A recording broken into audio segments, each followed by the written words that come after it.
I am one of the co-chairs for the Child and Family Detention Working Group. And I will pass it to, I'm here with my cousin and my other co-chair, and I'll pass it to Becca to introduce themselves. Hi, I'm Becca. I am Linda's cousin and the other co-chair of the other working group on ending child and family detention for Tsuru for Solidarity. I'm so excited you're here. Yeah, thank you all so much for being here, for taking time out of your Saturday. We're really excited for the program that we have for you.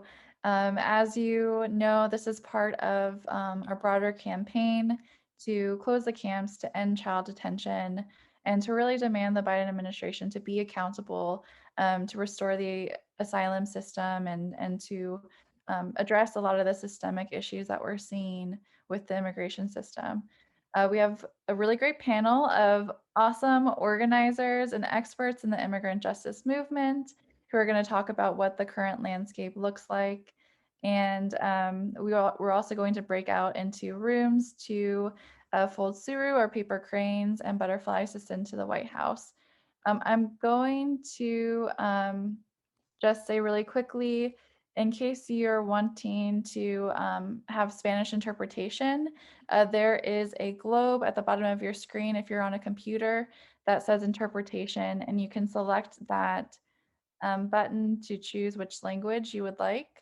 And if you're on the phone, it will be the 3 dots on your screen. You can go there and then also select interpretation.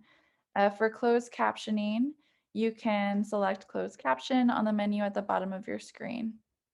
And I am going to pause there to let, I think, Cynthia give a translation for that. Thank you.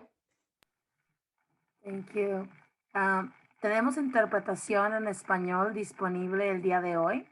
Para escuchar en español, puede hacer clic en el globo en la parte de abajo en la pantalla o a los 3 puntos que están en su teléfono, puede seleccionar el canal de español.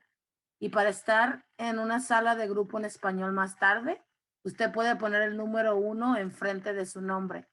Ahora donde tiene su nombre, puede agregar el número 1 para ser incluido en un canal que solamente hable español cuando hacemos el breakout room o los cuartos donde solamente son grupos pequeños. Si tienen más preguntas, por favor, póngalas en el chat y nosotros le apoyaremos a tener su traducción e interpretación disponible. Gracias. Thank you so much, Cynthia. And now I'll pass it to Barbara to give the interpretation orientation.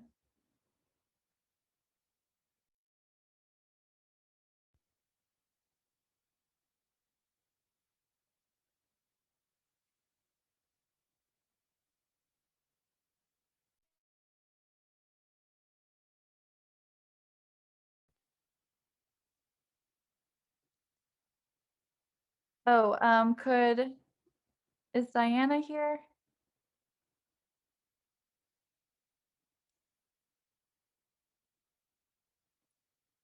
Yes, can you hear me? Yes, I can hear you. I think, could you do the interpretation orientation? Sorry Sure. about that. Sure, no problem. Hi everyone, my name is Diana and along with my colleague Barbara, we'll be doing language interpretation today from Spanish to English. So just a few keys to make sure that we're able to interpret everything you say is to make sure to mute your devices if you're not speaking so that we can clear who's speaking clearly, speak in a moderate pace so that we can make sure to capture everything and stay away from acronyms. And if you do use acronyms, like make sure that you tell us what they mean. Hola a todos, mi nombre es Diana y junto a mi colega Bárbara vamos a estar interpretando hoy de español a inglés y solamente unas notas para cerciorarnos que todo vaya bien con la interpretación es uno, que si no está hablando, por favor ponga su aparato en silencio.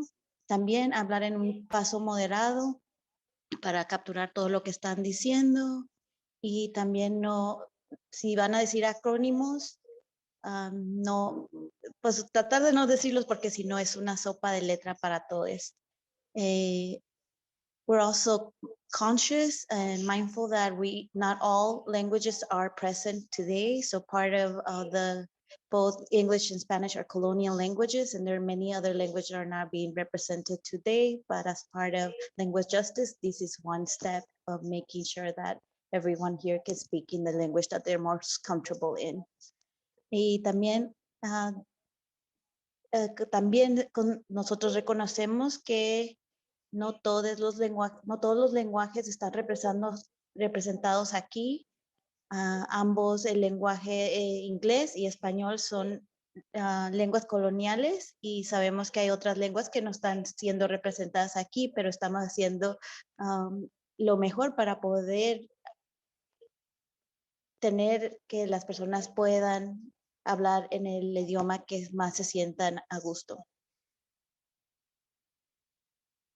Y es todo. That's all. Have a good meeting. Thank you so much, Diana. Okay, so I think with that, we will go ahead and get started. As we mentioned earlier, this is part of our Tsuru campaign to close the camps.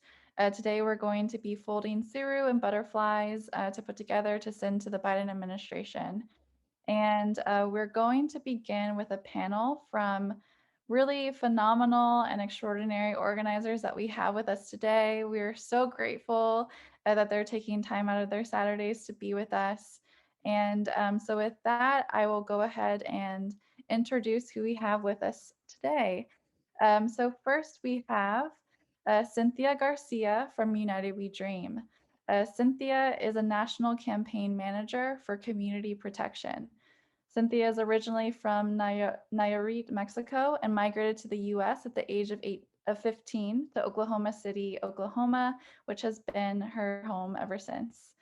And her work is focused on deportation defense and anti-enforcement immigration or organizing. We also have with us Satare Gandahari from Detention Watch Network. Satare is the advocacy director with DWN, and she collaborates with DWN members and partners to advance our goal of abolishing immigration detention. Satare immigrated to the US from Iran as a toddler. She finds joy in spending time with her family, including her 3 kids, and having impromptu dance parties in the kitchen. We will also hear from Carolina Canazales from Immigrant Legal Resource Center. Caro is a senior Texas campaign strategist. She has been organizing in the immigrants' rights space for 11 years and is fighting criminalization and enforcement in immigrant communities in Texas. And we will also hear today from our very own Mike Ishii, who is a co-chair for Tsuru for Solidarity and is also a co-chair for the New York Day of Remembrance Committee. Mike's family was incarcerated at Minidoka concentration camp in Idaho, and he lives in Queens, New York. And so welcome everyone. I also think we may have Kristen come, but I want to just confirm before getting started. Hi, friends. I'm here to listen. I'm really sick after the second vaccine with a fever. So I'm calling in from my bed to hear this incredible panel. But we're so proud from AFSC, the American Friends Service Committee, to be partnering with you all. And really sorry that I can't be part of the panel, but you have enough amazing, amazing people sharing today. So just really grateful to be listening in, if that's okay. Thanks, Linda. Yes, definitely. Okay. Thank you so much, Kristen, for being here. And I hope that you recover quickly from the second vaccination dose. Okay, so with that, we can go ahead and get started. Thank you so much to our panelists for being here today. As I mentioned earlier, our panel today will focus on the current landscape of immigration under the Biden administration, and especially our current situation with the expansion of the immigration detention system through influx facilities and emergency intake sites. And so with that, I will pass it to Satare to talk to us about what we're seeing with these influx facilities and emergency intake sites and why we're concerned about these developments. Sure. Hi, everyone. Thank you so much for being here and for having me as on the panel.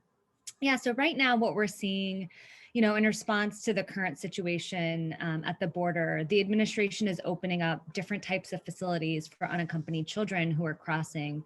And in some instances, it's local governments are coordinating with federal agencies to use stadiums and convention centers to hold children. In other instances, they're using military camps and bases, which, we obviously find deeply problematic.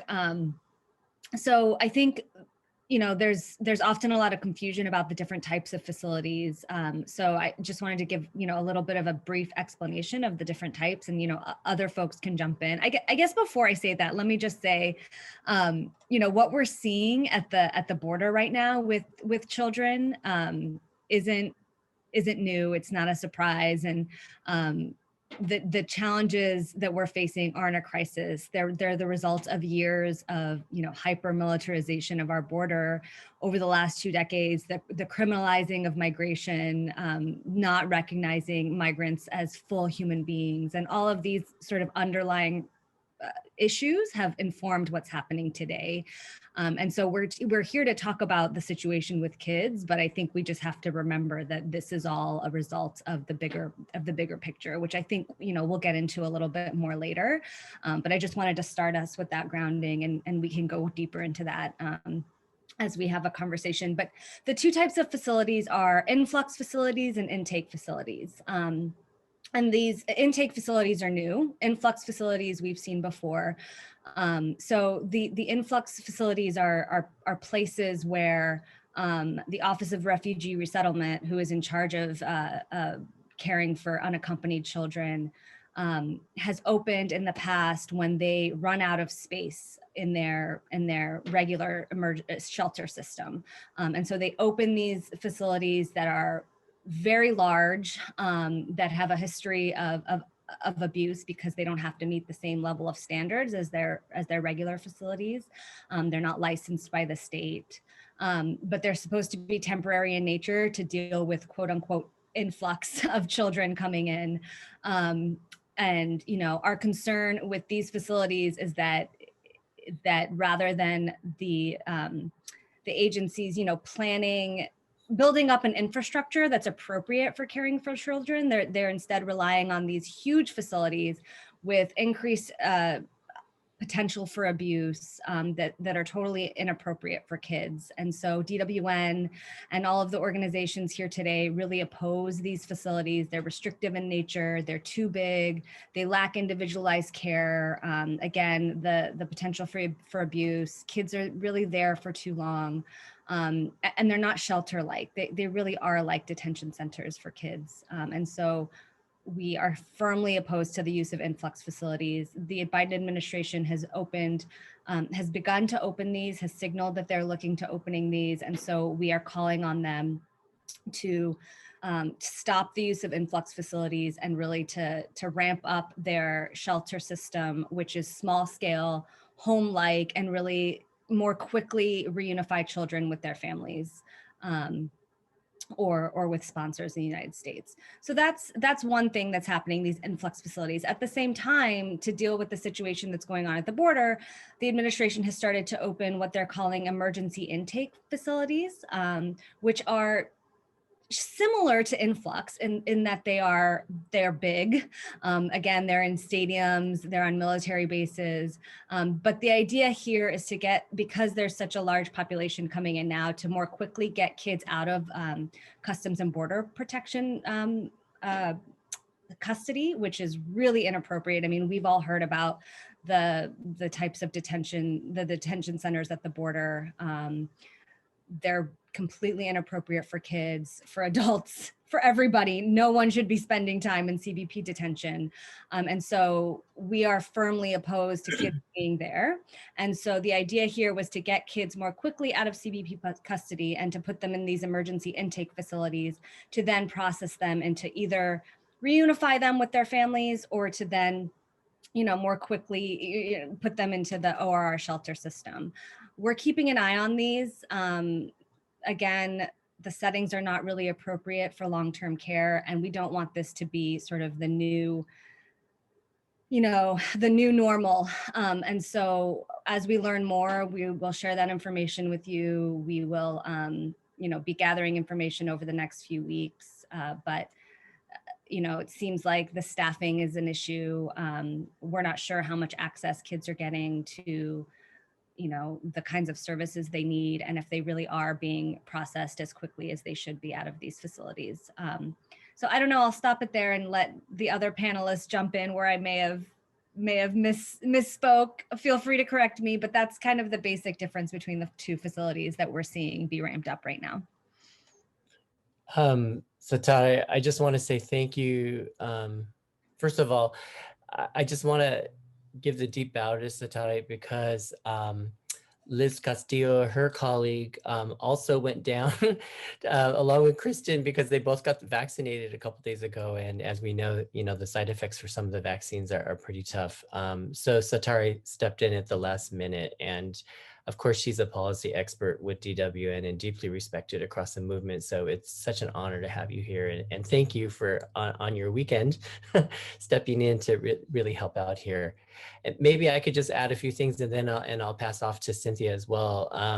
We're all part of a national coalition that has formed to really fight back against a narrative that's being pushed out in the media that this is the best solution available for children unless you turn them away at the border. And that's actually just a very misleading and false narrative. There's actually many things we can do better and should do better in this moment. But I just wanted to say that, you know, when we say influx centers, Tsuru for Solidarity, in our inception, we went to Fort Sill in Oklahoma, remember, to oppose them bringing 1,600 children there. And, you know, I was on the ground there with Becca, with Linda, with many other folks here. I see Kiyoshi here, I see Akemi here, I see Nancy Oka here. Many people on this Zoom call went to Fort Sill to stop that from happening. And that was a proposed influx site. So there were influx sites in the Trump administration, and now what we're seeing is a massive expansion of that happening in this moment. And what's scary about that is a few things. One is that in this national media narrative that's being really driven a lot from the administration right now, there's no recognition that these are not like welcome centers where people can leave. These are detention sites. There's barbed wire here and people don't have freedom here. They can't leave if they want to. And what we understand from our own narrative history is anytime a human being, or in particular a child, is put behind barbed wire, there is psychological, spiritual, emotional damage done to that person that they will deal with for the rest of their life. You can clean it up and sanitize it. You can say they're cleaner, they have nicer cots, they have enough food. It doesn't matter. This is still damaging. And it sort of harkens back to like the narrative that was coming out of the War Relocation Authority in World War II when they had locked up our own people. And they tried to put out these propaganda films that euphemized the experience. Like, look at the happy inmates swimming in the pool at Crystal City. They're so happy. And then, you know, of course, what they don't mention is that children drowned in that pool. But also it was behind barbed wire and it wasn't a happy place. Like, this is actually people in confinement and incarceration. So that's one thing about sort of a pushback on the narrative. The other thing is that there is a massive expansion of these sites right now. And what we're concerned about is that they have said, oh, these are very temporary, but actually it's starting to become normalized in the reporting and in the conversation as if these things are going to be around a long time. Because when they opened Carrizo Springs, they said, oh, no, this is a very temporary thing until we can get a structure set up. Well, so far there is no structure set up. There's no transparency about their plans to eliminate and end this form of detention. And what we're concerned about is as they make plans to expand these across the country, because there's many of them being planned now, that in a future time, if these exist or the precedent is more fully accepted, that this could become weaponized into a new form of detention of children. And that's absolutely unacceptable. They're not discussing it. And it's not even being challenged in the media at this moment. So that's why it's so important for communities that have been targeted, including many folks here are from the Japanese American community, but also other communities, that we come together in solidarity and say, absolutely not. You cannot expand these. You cannot normalize these. Any time behind barbed wire is damaging to the human being. I know we've also been talking about intake centers, and there's a little more to say about that, but I wonder if, Cynthia, you were also at Fort Sill. United We Dream has done so much around this work. Maybe you could also share your thoughts and maybe also say a little more about the intake centers. Yes, I can totally respond around Fort Sill. And I know that we also have another question coming up that I'll touch base on. So I'll be brief. There's a truth that often gets forgotten also about Fort Sill and the ways in which historically this site has inflicted generational trauma, right? As you shared, Mike, and as Atari has shared, these are not places that are truly in essence different than what we have seen historically be concentration camps that are creating generational trauma. And so Fort Sill, even for our indigenous communities here in Oklahoma, carries that generational trauma. In 2014, the Obama administration utilized the Fort Sill facilities to actually house migrant children. And so the fact that we were able to stop young people, children, youth to come again to Fort Sill was because of our organizing power, because of the protests that happened in the summer of 2019, where our communities came together, right? I know that in June, Tsuru for Solidarity showed up, and there was really harsh realities for a lot of the folks who showed up, who expected that facility, I guess, to be different, right? To not really think about it as a military base. But the reality is that that's what those places are. And it creates barriers for our communities to see what's actually happening in there. And so I wanted to reground us on it because what we're also hearing in this moment is that the Biden administration doesn't have a different plan, that this is the only route. And what we know, that in 2014, they already did this. And they exposed a lot of migrant children to the harm that have been happening to them over the years. And so we have to demand something different that is rooted in the humanity of the people who are most vulnerable, especially as they are arriving.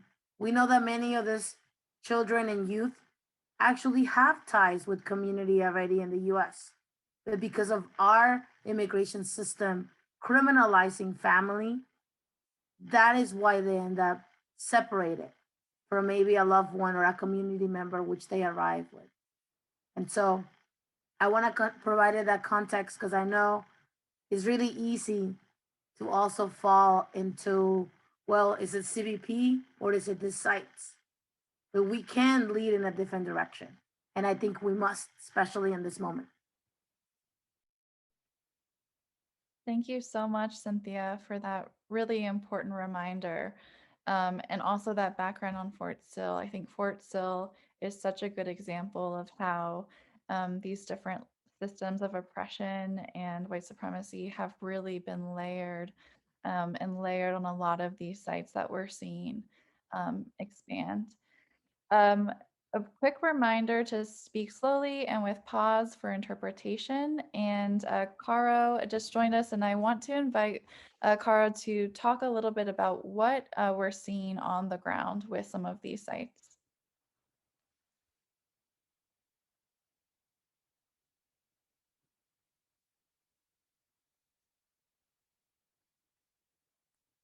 Caro, if you're on mute, we can't hear you. Oh, hi. I was speaking. I forgot I had to speak to press *6. Can y'all hear me now? We can hear you. Thank you. Oh, hey, y'all. Thank you so much for waiting for me. I apologize. I'm outside of the ICE field office here in San Antonio with some of the Mi Gente and grassroots folks. We were having a ICE on ICE forum, which I'm sure you've seen them all over the nation and online. But yes, so I work for the Immigrant Legal Resource Center, but I'm also part of the SA SENS or San Antonio SENS Coalition. And we've been advocating and responding to the opening of the emergency intake facility here in our city at the Freeman Coliseum. Currently, there is almost 2,000 children who have been placed there, ages from 13 to 17. There's more than 225 children that have tested positive for COVID, and they have been isolated into this very cruel looking tent outside of the Coliseum. And we've heard that only 16 children have been successfully reunified with their families, which we think is just such a failure. In the past 3 to 4 weeks since the children started arriving, it's also been really hard to gain access to the facility, but because we pushed Congressman Castro and our local county judge, Wolf, we were able to get a tour, and we were the first community groups that were allowed into the facility. I don't want to go into the tour because this is a very traumatic experience, but the tour was very eye-opening, right? To me, it's difficult to tell the difference between Influx and emergency intake facilities at this point because of what we saw, right? You see a complete mess on the way it's structured. You see hundreds of cots next to each other. You have kids that seem fatigued, anxious, stressed, lost. And then you have others that were able to socialize for a little bit playing soccer. The facility was extremely understaffed when we went to our tour. There was about maybe 10 case managers for 2,000 kids and about 13 mental health or social care workers, which again is not okay.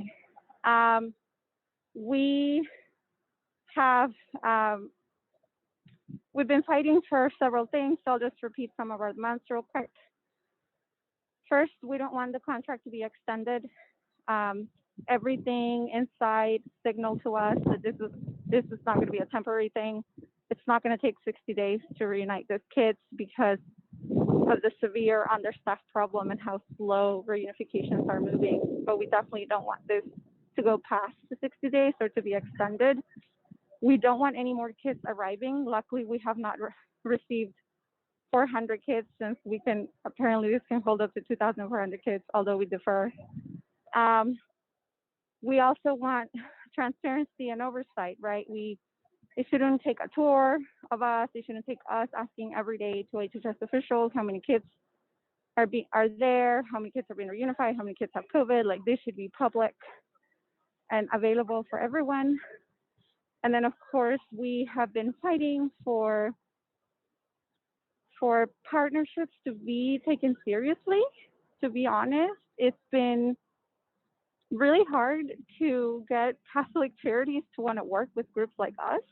Catholic Charities is the only nonprofit in the community that got a contract to handle volunteers and services. However, we've been ready to help since before the kids arrived, and we still have pending volunteer applications. None of us have been approved. So there's a problem there, right? And it's a problem because the county should know better. The county should know which are the legal services providers that we have in San Anto, but also all the community groups that have helped immigrant rights for decades.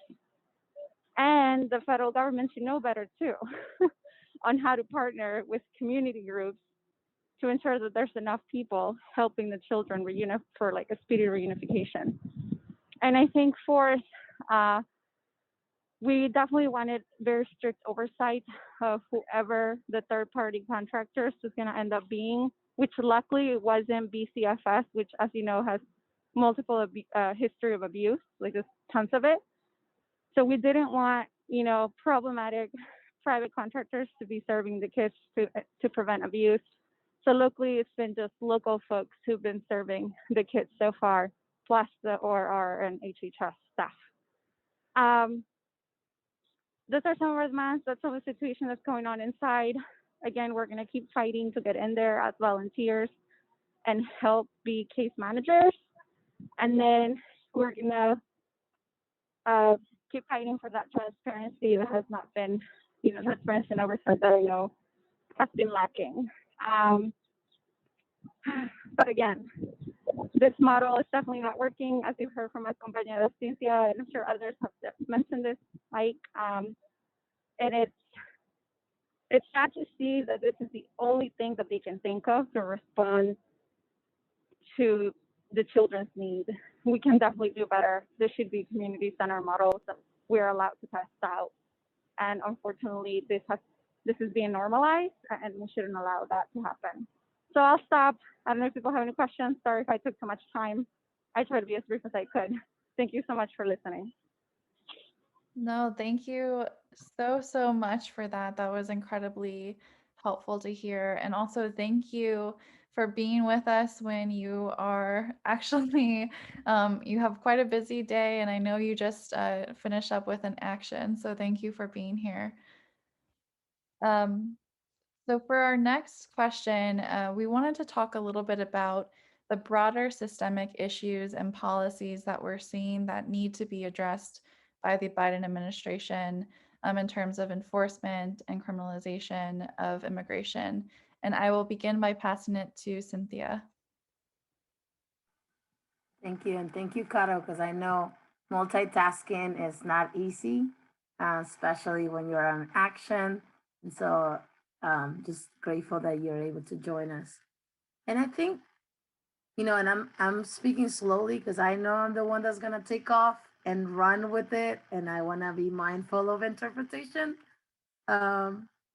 So do know that my energy is like in there, but I'm trying to make sure I honor interpretation. Yeah, I think the Biden administration recognized during even the campaign all the mistakes and failed policies, right, that happened during the Obama era.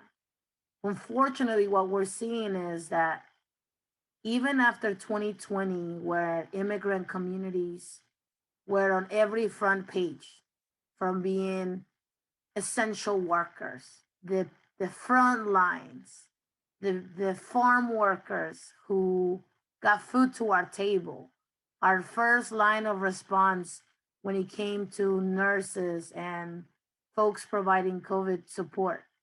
We're back now as we see somewhat of an out of this, pandemic that literally shut us down for most of 2020. We're back questioning about skilled or unskilled labor. We're back questioning if people deserve dignity and humanity and the right to live. And so I think that this is the perfect moment for us to push against that, to push against what it means to go back to normal, because normal already didn't work for us. A lot of our communities, a lot of communities of color, have experienced the violence that this immigration system was built on. Because at the core of the immigration system is white supremacy. And we have seen white supremacy shown up in the anti-Blackness that it's literally killing our Black siblings by systems of policing. Not only that, but the impact of COVID, the impact it has had on our people, on our communities, on the groups on this call, have showed us time and time again that lack of access to healthcare, that lack of access to COVID relief, the racism, even on accessing all of these tools to survive, are systematic. And so when we think about failed policies and the immigration system, it doesn't just show on how we approach the border, which we can look at how astronomical difference it is between the Canadian border and the southern border. And that itself will tell us what is the core of why we respond to immigration with such a carceral response. Because it's not about immigration as a whole, it's who is coming. And in the southern border, we know that right now, Black immigrants are stuck because of Title 42. Communities of color are at the border. And what we're seeing is not a crisis that occurred after January 20th. It has been the rupture of years in the making. And make no mistake, that wasn't just Trump. Many of the policies and the tools that the Trump administration utilized have been built for decades. And it's critical that more than ever, we realize that our fight is so much larger than just removing a white supremacist from office. Our fight is to reject carceral responses to the needs of our community. Because at the core also of this immigration system is racial capitalism. The way that the only way that we see people's value is by what they produce or what they bring to this country. And the literal theft of resources from the many nations that are having their people be driven out into forced migration because of this violence. So there are many layers of things that we can discuss. And so I just want to ground us in the ways in which immigration is not a siloed issue. And maybe for many years, and I want to say as a learning to our movement, we haven't recognized that in the way that we should, how multi-layered really is. But I know we've learned and we've grown, and there's a reason why we're here talking about all the intersections that when we talk about immigrant rights justice, we also have to talk about the role that white supremacy puts on there. And I just want to, before I pass it back to Satari, I want to ground us in the fact that we're going to be tired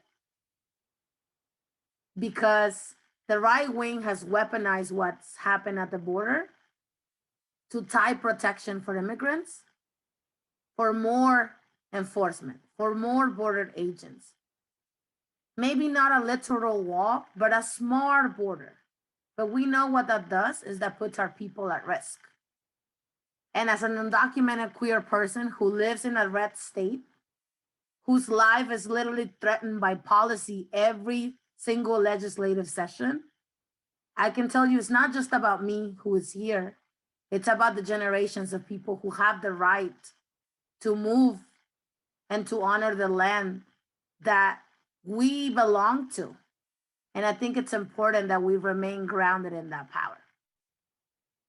And so I want to pass it to Satari because I know when I talk about learnings, I've learned a lot from just sharing space with a lot of the folks here, especially Satari. So thank you. Thank you, Cynthia. I can say the same, and I so appreciate those words that you just spoke. So much truth there. It's like so much of the underlying foreign policy, the underlying economic policy, and our immigration policies that have led to the situation at the border today and every day. And then the government has the audacity to not be prepared for the results, to say that they don't have the infrastructure to deal with it, to not let people in who are fleeing situations that the US has a direct role in. It's just, it's a lot. So anyway, thank you for those words. And I think, I was just going to talk a little bit more about some of those underlying policies that Cynthia alluded to, and I will speak slowly. I'm also one that tends to speed up, so apologies to our interpreters. So right now, Cynthia referred to Title 42 earlier, which was a Trump era policy that the Biden administration has kept in place. Title 42 was a response to the COVID-19 pandemic, but a response that public health officials have said really has no public health basis. And so essentially what this policy does is to completely close off our borders to migration, so that already there were many policies that really ravaged our asylum system, and Title 42 just completely obliterated the ability of people to come to the United States to seek safety. So basically, under this policy, people are automatically expelled from the United States. Expel is just another way of saying deported. So again, while this has no public health justification, the Biden administration has kept this policy in place for the most part, except under the Trump administration, children were also expelled. So families, children, single adults, anyone trying to enter, automatically expelled. The Biden administration has kept it in place for families arriving together and for adults, but not for children. So because of this shift in policies, we're seeing families make really devastating decisions on the other side of the border out of desperation, to send their children across the border, hoping to get them some sense of safety. And so what we are calling on the Biden administration to do is to examine the cause of the current situation, which is our immigration policies, which is Title 42, and to repeal this policy to allow families to enter the United States together, and seek safety together, rather than putting families in this kind of a situation, and facing this kind of a dilemma. I think there are other, more long-term fixes that the administration should be looking towards, which includes expanding the small-scale shelter system, and changing the way that we respond to children who do arrive unaccompanied at the border. Oftentimes, I think as some of my friends have mentioned earlier, people are arriving with aunts, uncles, grandma, an older sibling. And so there are ways that we can, make sure that is a safe adult for the child to be with, but do it quickly and at the border, and with caseworkers who are not employed by the Department of, by DHS, but rather employed by Health and Human Services, so that we don't find ourselves in a situation where, where children are sent to these completely inappropriate settings that Caro shared before, which is really, I'm so appreciative that she was able to be here to share with us what's going on the ground, because it's not being reported on, and it's important for all of us to know that. I can just pause there and let other folks jump in.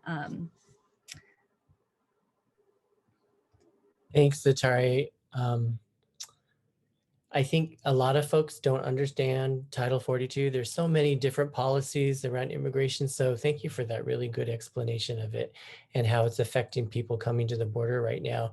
If folks remember last summer when they were holding children in secret hotels, this was a result of Title 42, because they were taking children in and they were holding them in extrajudicial, meaning secret, unregulated sites and hotels, that had, these were children being basically cared for and monitored in an unregulated way, often by former employees of ICE, some of them who had been accused of sexual assault on children.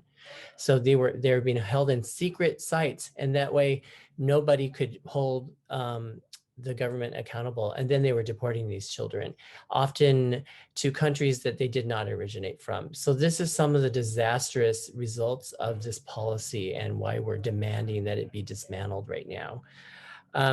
Just to back up to the intake centers for a second, these are these large centers that they're saying would be an alternative to the influx center, because they were saying, well, if we can bring hundreds or thousands of children to like a large sports arena, we'll only hold them for 5 to 7 days because we can quickly process them and get them into contact with their families. And what we know is that the majority, like most of these children, have families here they could be placed with. There's no reason to hold them for long periods of time. There just isn't. And it's inhumane to do so. So they promised this very rapid processing would take place in the intake centers.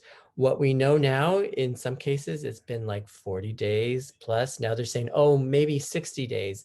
But actually, what they've shown is a complete failure to do that. So right now, there's no reason to believe that these are short term. They're looking like they're becoming long term.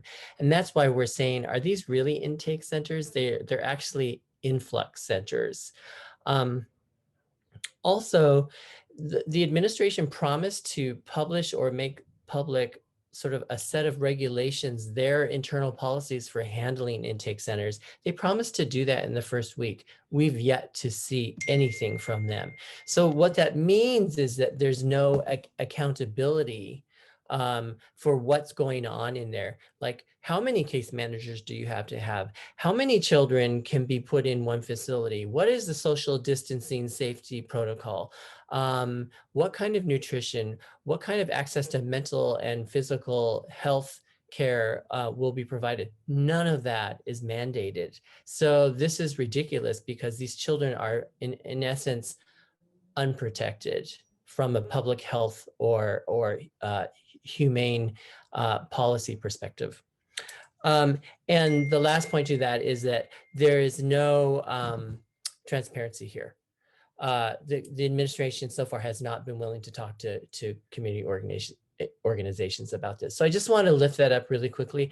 The last thing I just want to say quickly is that Gerline Joseph of Haitian Bridge Alliance wanted to be here today. She's actually right at this moment at the border in Tijuana. She's addressing all of these issues at the border. And Haitian Bridge has been an amazing organization that formed because Haitian and Black immigrants needed advocates, but what they've done is they've gone to the border, they're everywhere, and they help everybody. They help Chinese immigrants, they help, Latinx immigrants, they're helping everybody. And, what I've heard Geraldine say in the past is that what is not understood is that there's a very specific targeting based in white supremacy and anti-Black racism of Black immigrants who are deported at higher rates, who are incarcerated and detained at higher rates, who are denied at higher rates. And so that's why Geraldine is at the border today, dealing with that situation, fighting that on the ground. And it's important for all of us to sort of understand and actually circle in and support Haitian Bridge in that work, because what we know is that the white supremacy culture of our country and our policies does not value Black lives. So I'm going to pass it back to Linda. Thank you so much, all of you, for that incredible answer. And I think, we're running a little bit behind and we want to get folks to the breakout room soon. But I think what I would like to do is just close on a question of accountability for the Biden administration and what we're demanding. We're coming up on the end of the first 100 days of the Biden administration on April 30th. And I'd love to hear from this group. What are we demanding from the Biden administration and what do we want to see? And I think what I'll do is I'll start with Caro if you're still there, pass to Cynthia, Satare, and then we can talk about the breakout rooms.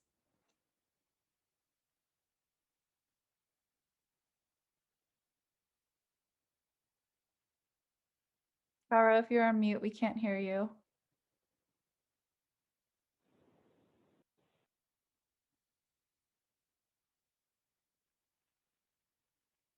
Hi, can y'all guys hear me?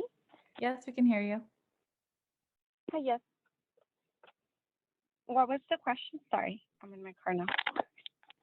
We're coming up on the end of the first 100 days of the Biden administration, and I was wondering if you could talk a little bit about what you would like to see from the Biden administration and what changes and demands you have. Oh God. So I mean, when it comes to the migrant and children detention, right? We need them to really commit to community center models and really be more innovative. Otherwise, we're never going to be able to treat children without harming them. And then I think that also, Cynthia and maybe others here spoke about this, but there's still like Title 42, right? There's still a cap on asylum seekers and refugees. There's still, random, like there's like, it seems like it's just like, who's going to be able to get relief? Who's going to get TPS, right? I feel like there's a lot of inconsistencies in the way they're going to continue to apply relief for people that are coming in. So I hope that we can get more broad relief for folks that are coming in. And I think for internal stuff, I don't know, right? I just don't think there's commitment to do any big legislation without big enforcement or criminalization of already marginalized folks like Black immigrants or other immigrants of color that continue to be criminalized and incarcerated and everything. So I'm very doubtful that they're going to deliver any legislation. So then I think we should be ready to pivot to like administrative relief for large groups of people if we indeed see, a continued failure on the legislation or Congress side. And I also think that whatever it is that we get, whether it's relief or if a small bill passes, that the bills or the admin relief doesn't further criminalize people or further harm others that are not going to be qualified, to get it, because it's always like this compromise that's also always very harming. So again, I just think I have very low expectations on Congress, but I think we as a movement have the power to push the administration to provide that admin relief if everything else fails. I think he could still end Title 42. He can still end all these harmful practices, at the border. And he can also end private detention of ICE, like he said he would. We don't know if he's going to do it, right? So there's still a lot of pending items, I would say, after 100 days, which is, I'm not surprised. So yeah, I'll leave it at that, but let's keep pushing because they have to deliver. It's been decades and our community helped them get elected. So it really is time to deliver to our communities. Thank you so much, and I'll pass to Cynthia. Thank you, Caro, and thank you to everyone that on the comments are engaging, appreciative, and also welcome any follow-up questions. I know we're going on the breakout rooms, but we'd love to hear more as we're still in community. I think for us here at United We Dream, I mean the ask is clear. Immigrant youth mobilize like no other time to remove Trump for office, right? A lot of our members who are fully undocumented don't get to vote. And yet we make sure we phone banked. We went out of every avenue possible on Zoom, on social medias to make sure that everyone had the opportunity to have someone in their community vote with the understanding that the Biden administration had to deliver a pathway to citizenship for over 11 million immigrants who are currently here while not funding any more money to ICE and CBP. Because it's not just about who's here already, it's about all the folks who are yet to come. we also want to make sure that COVID relief, it's inclusive of immigrant communities. Even as he entered office, there was another COVID bill that didn't include undocumented communities. And we have been left out of every COVID relief. And so it is critical, if we want to move beyond this pandemic, that all communities who have been left out are included in COVID relief. The access to the vaccine, it's critical for our communities to not come tied behind proof of identity or citizenship. Because what we're also seeing in different states is that their legislation are currently, like their legislative sessions are currently attacking head on immigrant communities. Right now, Florida passed an anti-protest bill. Oklahoma has 3 bills in the Senate. One of them making it mandatory for all law enforcement to collaborate with ICE through a 287G agreement. And what we know is that the Biden administration has the power, not only with Congress, because as Caro said, right, we have to actually end the filibuster to pass a lot of the legislation. And we need them to have the firmness to actually deliver for our people. But there are still a lot of power that the Biden administration has. He just appointed Alejandro Mayorkas as the DHS secretary, an immigrant, right? So it is critical that as we're moving our policies, as we're moving our work forward, that we demand that the power that they have is used to provide relief for our communities. Ending the collaboration of immigration enforcement with law enforcement. Stopping criminal barriers from actually accessing status. Making sure that ICE and CBP is defunded, because that agency, just like police, cannot be reformed. It was born out of hate, and it was born out of a court of white supremacy. And it's critical that we continue to push for that. And I will close with saying we are going to be taking action in DC on April 28th. So this upcoming Wednesday, we know that the Biden administration has a long way to go, but we're here to continue to remind him why he was elected and who he is responsible to deliver to. And so we will get to share on our social media at United We Dream, more of the logistics and the event. We will also be streaming that on our pages so that we realize and understand fully that COVID is still real and that we still have long ways for all of our communities to access vaccination. And so you can tune in on Facebook and Instagram, and we're going to continue to push because our communities are here to stay.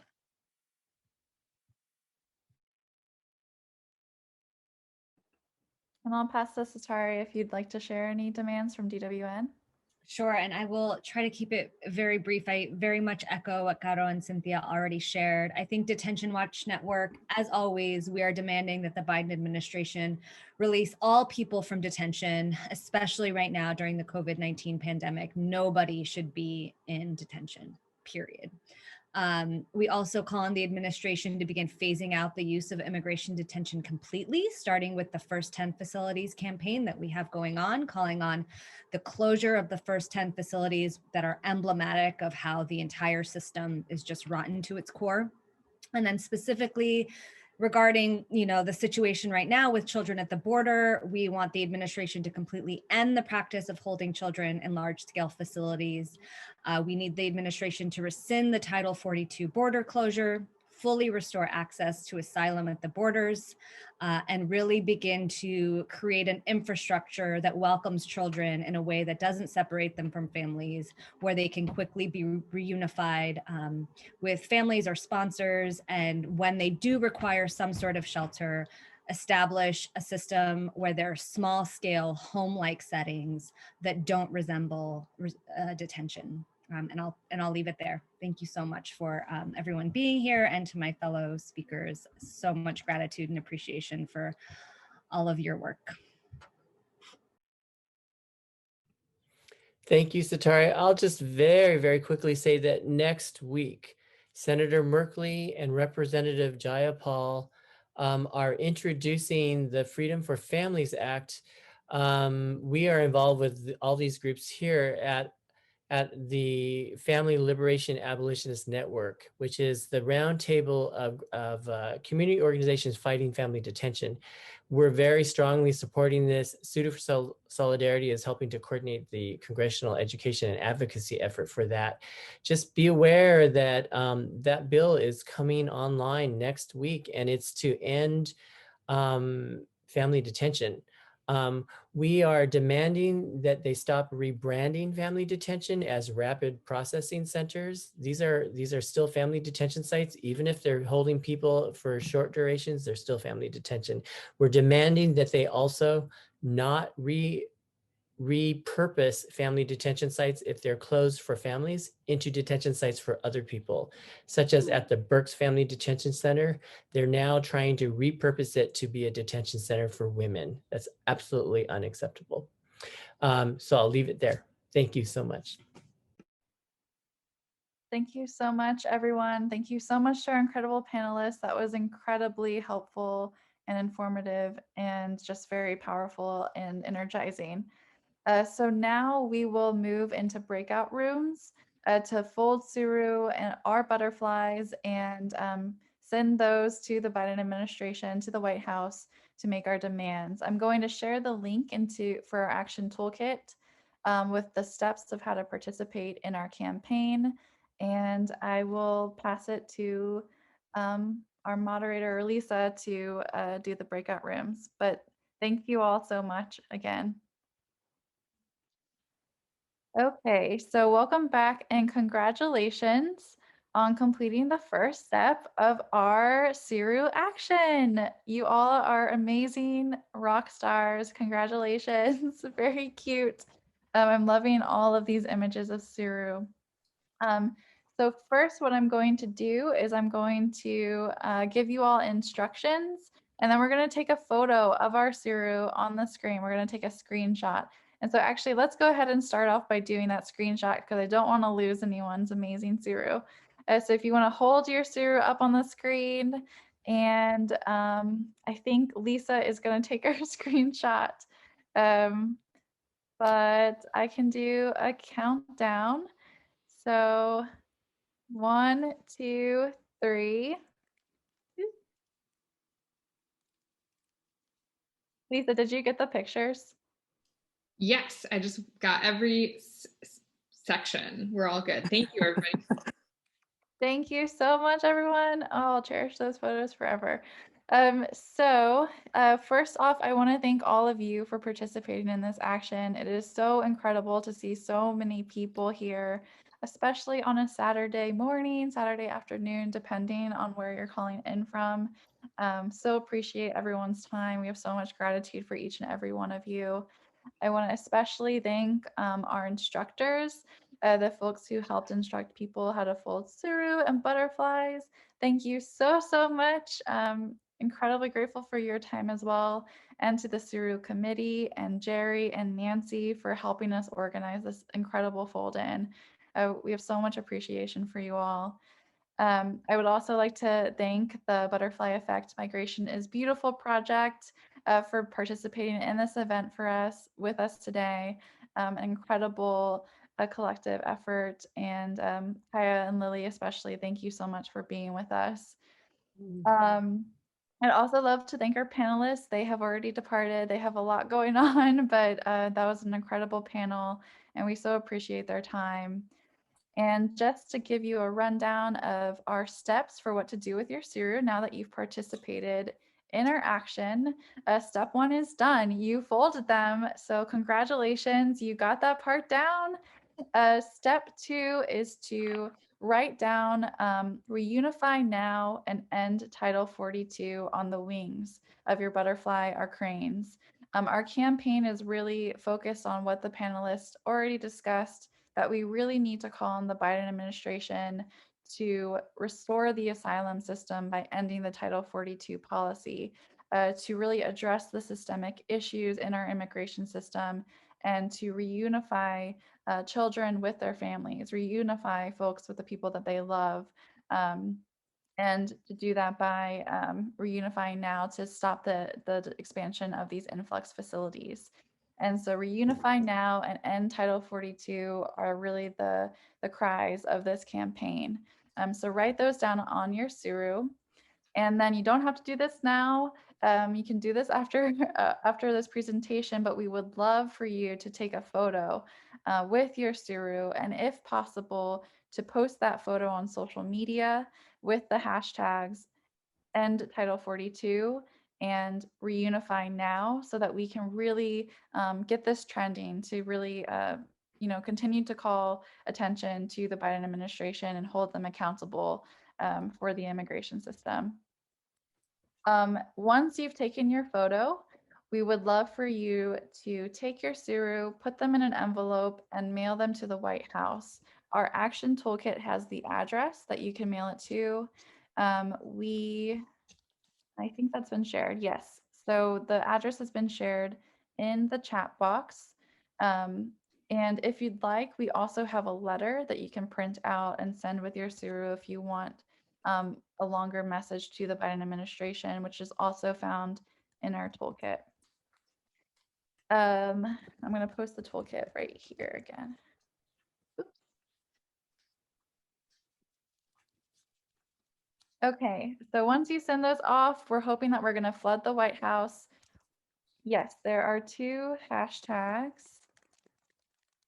End Title 42 and Reunify Now are the two hashtags that we're hoping to get trending on the internet. Once you send those letters out, we want to flood the White House with those demands. And then on May 5th, again for Children's Day, we would love if you lift that message up again and share that photo of you with your Tsuru for Children's Day on May 5th, and continue to call attention to this incredible cause, and to really fight for the children who are in detention and throughout the country.